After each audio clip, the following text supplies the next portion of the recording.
Hello students and welcome to YouTube channel Bittu's biology class 10 subject science chapter number 6 that is life processes का video चल रहा है। And उसमें हमने last video में देखा था about types of respiration, aerobic respiration, anaerobic respiration and lactic acid fermentation की बात की थी, जहाँ पे ऑक्सीजन है भी और नहीं भी है, राइट। तो तीनों इक्वेशन हमने देखे थे इन डिटेल। आज मैं एक आपके लिए व्हाइट बोर्ड लेके आया हूँ लेके तो नहीं, मतलब पहले से ही था, ठीक है। तो आज इस पे वीडियो बना रहे हैं because I need some colours, कुछ डायग्राम वगैरह बनाने जिससे आपकी अंडरस्टैंडिंग और अच्छी हो जाएगी।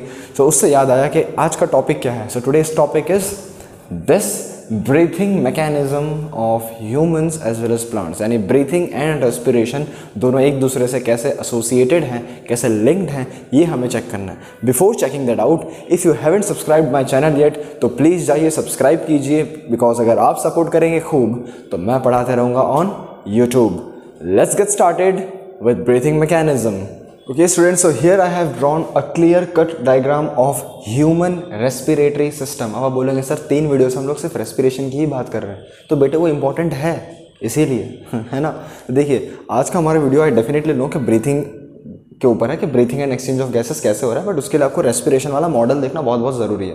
तो चलिए समझते हैं इसको है क्या। तो आपको एक डायग्राम दिख रहा है, थोड़ा सा अजीब सा, लेकिन बड़ा सा मैंने इसीलिए बनाया because it was necessary for you guys to understand it very clearly. चलिए तो हमको एक एक करके लेबल करना है पहले पार्ट्स को कि कौन सा पार्ट यहाँ पे दिए हुए हैं, ठीक है। So first of all you can सी ये जो पार्ट है आपका ये वाला, ठीक है, यहाँ से जो गैस नीचे जा रहा है, देखो इस तरह से, मैं दूसरा मार्कर यूज़ कर लेता हूँ। यहाँ से हमारे मुंह से भी गैस नीचे जा सकता है, ठीक है। तो इसीलिए हम लोग इसको क्या बोल रहे हैं भाई, माउथ बोल रहे हैं। और द बकल कैविटी, यहाँ से भी गैस जा सकता है, सही बात है, कोई गलत बात तो की नहीं मैंने। फिर नोज़ में से भी तो अंदर जा सकता है, ठीक है। तो ये वाला पार्ट मेरा कौन सा हो गया, दिस इज नोस्ट्रिल्स, इसे क्या कहूँगा मैं, नोस्ट्रिल्स, ठीक है। तो नोस्ट्रिल्स यानी जो नोज़ वाला पैसेज है, नेजल पैसेज, वहाँ से अंदर जा रहा है, और दूसरा मुँह से भी हवा अंदर ले सकते हैं। हवा जो अंदर लिया हमने कहाँ जाएगा, दिस पाइप, ये जो पाइप है इसे हम कहते हैं ट्रकिया। क्या कहते हैं, this pipe is known as trachea. Trachea या तो फिर अगर मैं कहूँ विंड पाइप, क्या बोल सकता हूँ मैं इसे, विंड पाइप। जैसे ईसोफेगस था फूड पाइप, वैसे ट्रकिया है विंड पाइप। इतना समझ में आया आपको? Okay, now you can C below the wind pipe, wind pipe के जस्ट नीचे ये एक सोलन स्ट्रक्चर है, दिख रहा है आपको, ये थोड़ा फुला सा, this is known as लैरिंग्स।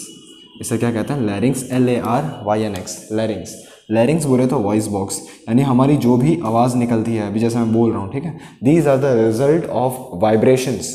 Vibration होता है कहाँ पे, वॉइस बॉक्स में। ये जो आपको दिख रहा है फुला वाला पार्ट यहाँ पे, इधर, that is called voice box या तो फिर लैरिंग्स, ठीक है, उसे लैरिंग्स कहते हैं। उसके नीचे आएंगे आप लोग तो ये भी ट्रकिया, ये ठीक है, ये जो लंबा सा दिख रहा है आपको, this part, this is also trachea. उसके ऊपर जो ब्लू कलर का है ना, see this blue colour things, इसको हम लोग बोलते हैं रिंग्स ऑफ कार्टिलेज। क्या बोलते हैं इसे, रिंग्स ऑफ कार्टिलेज। कार्टिलेज मतलब आपको पता है बोन से थोड़ा सा सॉफ्ट लेकिन मसल से थोड़ा सा हार्ड, उस चीज़ को हम लोग बोलते हैं कार्टिलेज। समझ गए, जो भी चीज़ प्रोटेक्ट करेगी इसको। तो रिंग्स ऑफ कार्टिलेज का मतलब होता है जो ट्रकिया के आजू बाजू ऐसा स्ट्रक्चर बना है जिससे आपका ट्रकिया बच सके। ट्रकिया को बचाना क्यों है, just suppose we are inhaling the gas और एक्सहेलिंग द गैस, यानी हम हवा को अंदर लेते हैं और बाहर छोड़ते हैं। हवा के साथ जब आपको डील करना है, you have to deal with the pressure also, हमें प्रेशर का भी ध्यान रखना होता है। तो प्रेशर के वजह से अगर आपने बहुत ज़ोर से हवा ले ली तो हो सकता है आपका पाइप फट जाए, या फिर अगर बिल्कुल ही हवा नहीं आपके बॉडी में, ठीक है, कमी हो गई है, डेफिशिएंसी हो गई है, तो हो सकता है कि भाई कोलैप्स हो जाए, ठीक है, कोलैप्स हो जाए। सो दोनों ही केसेस में इसके स्ट्रक्चर को बचा के रखना है ना। विंड पाइप है, ट्रकिया है, उसको बचा के रखना है। तो उसको बचा के रखने के लिए उसके आजू बाजू में कुछ रिंग है। मान लो दिस इज द ट्रकिया, ये अगर मेरा ट्रकिया है, विंड पाइप है, इसके आजू बाजू में रिंग्स ऑफ कार्टिलेज बना रहा हूँ, कुछ इस तरह से बना के मैंने बंद कर दिया। दिखा आपको, see I am doing something like this. ये मेरा मान लो रिंग्स ऑफ कार्टिलेज है, मैंने इसको ऐसा बंद कर दिया। So these are my rings of cartilage which will hold this structure, ये कोलैप्स नहीं होना चाहिए।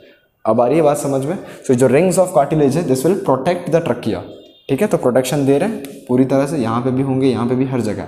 नाउ यहाँ तक ये ट्रकिया है, देखो जब तक ये सिंगल स्ट्रक्चर है तब तक वो ट्रकिया है। जैसे ये टूट जाता है, एक ब्रांच इधर वाले में गया, दूसरा ब्रांच इधर गया, देखो 2 लंग्स होते हैं हमारे पास, this one is the right lung, this one is the left lung.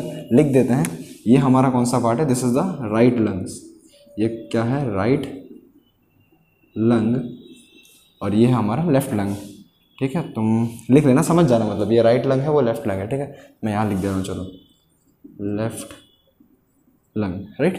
दोनों लंग्स है हमारे पास, राइट और एक लेफ्ट। तो अब राइट और लेफ्ट में जो ब्रांच किया, देखो पहले सिंपल सा था, सीधा स्ट्रक्चर आ रहा है, फिर ब्रांचिंग हो गई इसकी। तो ब्रांचिंग होने के बाद हम लोग इसको क्या बोलते हैं, दिस ब्रांचिंग यूनिट ये जो एक ब्रांच है इसे मैं कहता हूँ ब्रोंकस, BRONCHUS। क्यों वहाँ से लाता, मेरा डायग्राम खराब हो जाता है ना, तो मुझे करना नहीं था, तो मैंने यहाँ लिख दिया ब्रोंकस। इसको क्या बोलते हैं, ब्रोंकस। तो ये भी एक ब्रोंकस है, ये भी एक ब्रोंकस है। इतना समझ में आया। Trachea got divided to form bronchus. Bronchus के अंदर देखो और ब्रांचिंग है, these branchings, can you say it. ये ब्लू कलर का एक ब्रांच निकला, यहाँ से ये एक ब्रांच निकला, इधर से ये, इधर से ये।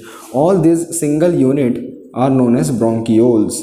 क्या कहूँगा मैं इनको, bronchioles, right. So the single branches of the bronchus are known as bronchioles. इनको क्या बोलते हैं हम लोग, ब्रोंकियोल्स। समझ गए। तो ब्रोंकस, ठीक है, ब्रोंकस, ब्रोंकस से जो ब्रांचिंग निकलेगी उसको हम लोग बोलेंगे ब्रोंकियोल्स। ब्रोंकियोल्स के बाद you can see some of the red colour part here. ये देखो कुछ लाल लाल दिख रहा है आपको यहाँ से। This red colour part is known as alveoli, या तो फिर उसका common name air sac. Air sacs यानी मतलब जो एयर सैक मतलब बोरी होता है, ठीक है। तो यहाँ पे एक्सचेंज ऑफ गैसेस होगा, कहाँ पे, एल्वियोलाई में।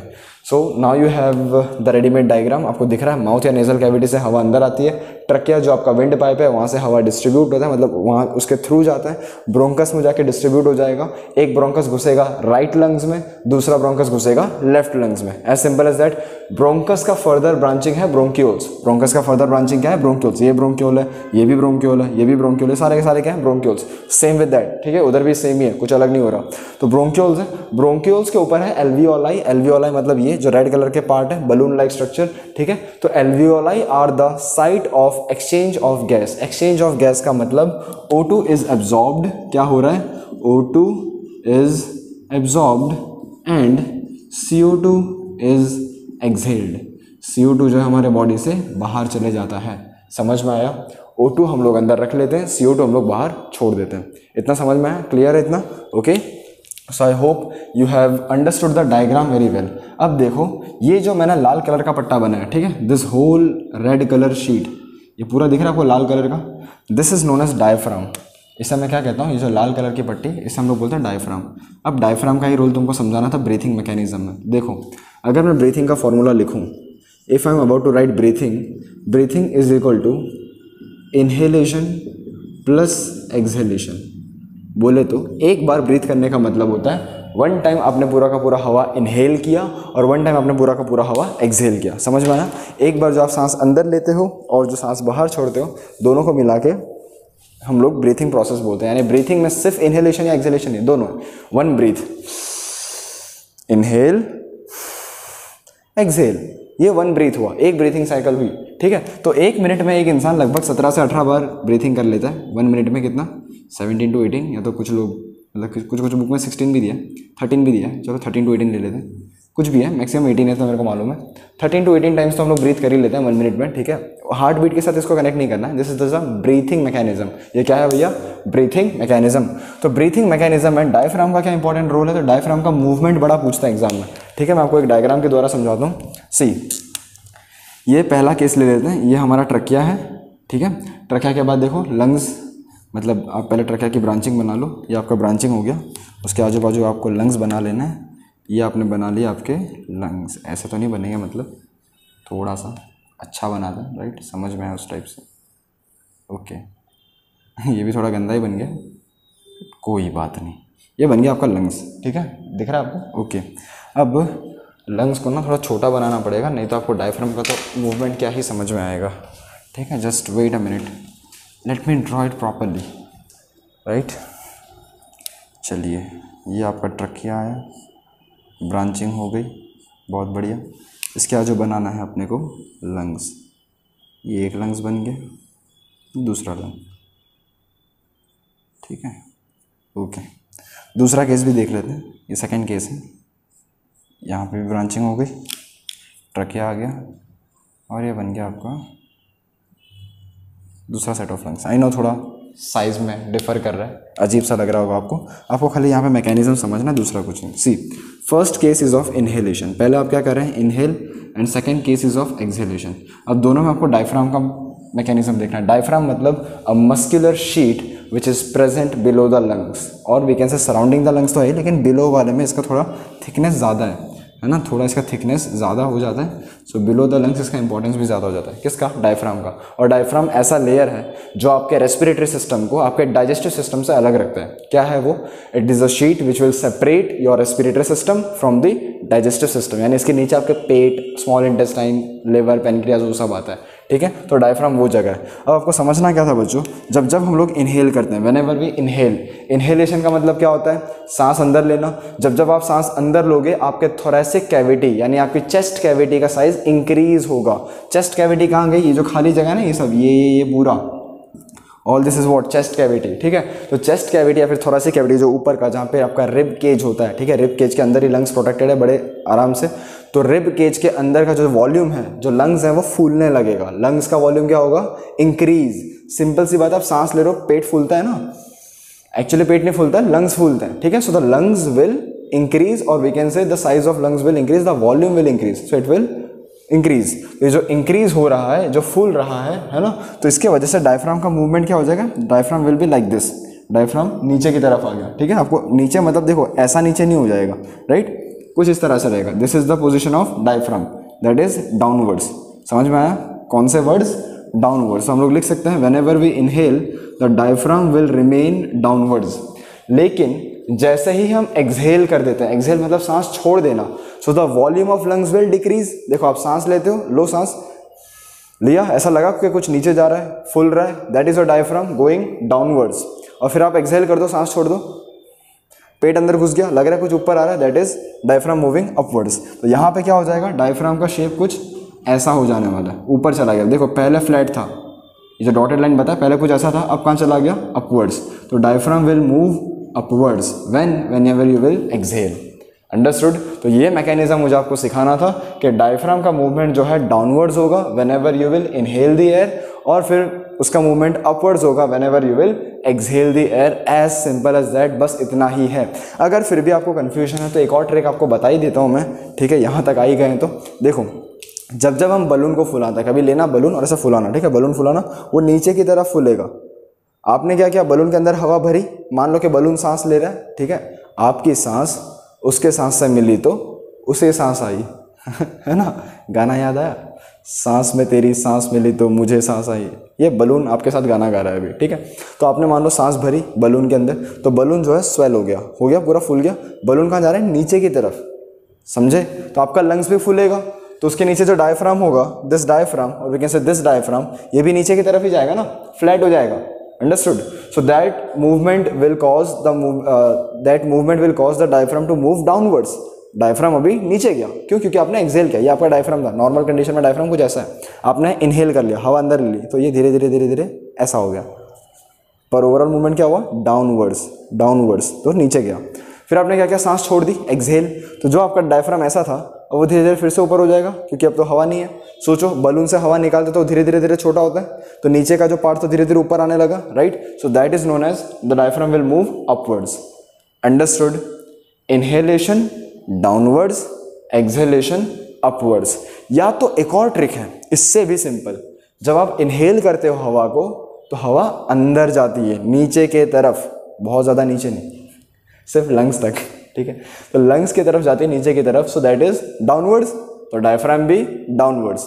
व्हेनेवर यू एक्सहेल, हवा आती है अपवर्ड्स, मुंह से या फिर नाक से निकलने के लिए, तो डायफ्राम भी मूव अपवर्ड्स। मजा आया? तृप्त हो गई आत्मा एकदम सुन के, है ना? ओके। अब मुझे ये बताओ कि हम अगर इनहेल करते हैं या एक्सहेल करते हैं तो कितने अमाउंट में क्या करते हैं? So we inhale 21% of oxygen, we also exhale some part of oxygen, 16.4% जितना एक्सहेल भी कर देते हैं, ठीक है। तो ये एक कुछ नया देखा था मैंने बुक में, तो मैंने आपको बता दिया।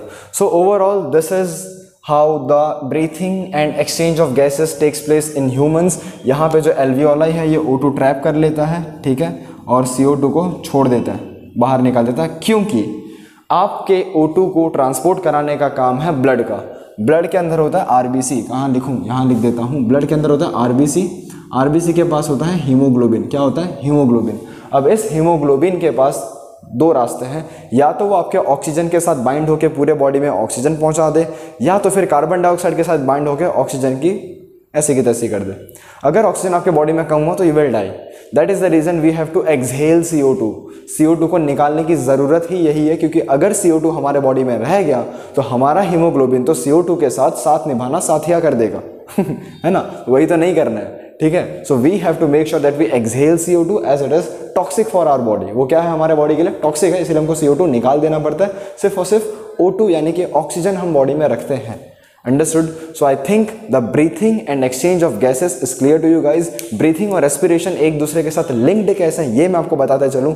Respiration में हमको ज़रूरत पड़ती है O2 की, लेकिन वो आएगा कब, जब breathing होगी तब। Otherwise the O2 is not going to come without breathing. So they are associated or we can say dependent upon each other for their own requirements. Okay? So I hope आपको इतना तो clear हो गया। बात कर लेते हैं थोड़ा सा plants के बारे में। So plants will inhale the air via stomata. Leaf के ऊपर होगा तो स्टोमेटा से अंदर ले लेगा। रूट्स कैसे ब्रीथिंग करते हैं, तो उनके पास होता है रूट हेयर्स। उनके पास क्या होता है, रूट हेयर्स। तो रूट हेयर्स के द्वारा they will also breathe the air, ठीक है। और स्टेम कैसे करेगा, तो स्टेम के ऊपर छोटे छोटे होल्स होते हैं, जो हार्ड वुडी स्टेम होता है। स्टेम के ऊपर के होल्स को हम लोग बोलते हैं लेंटिसेल्स। क्या बोलते हैं, लेंटिसेल्स। लीफ के ऊपर वाले को बोलते हैं स्टोमेटा, और रूट के पास जो उसको बोलते हैं रूट है। So these are some of the breathing mechanisms of plants and animals में हमने बात कर ली अबाउट ह्यूमंस। सो यही है पूरा, आप स्क्रीनशॉट ले सकते हैं। Okay students, so here we come to the end of this video. If you have liked it तो प्लीज़ आप लाइक बटन दबाना, कमेंट में बताना कि आपको वीडियो कैसा लगा। शेयर करिए अपने दोस्तों के साथ जो लोग क्लास 10th में हैं और थोड़ी सी दिक्कत परेशानी समस्या हो रही है उनको। If you have any of the doubts do let me know in the comment section, I will definitely try to solve it. Okay, तो thank you so much for watching this video. Let's meet in another one.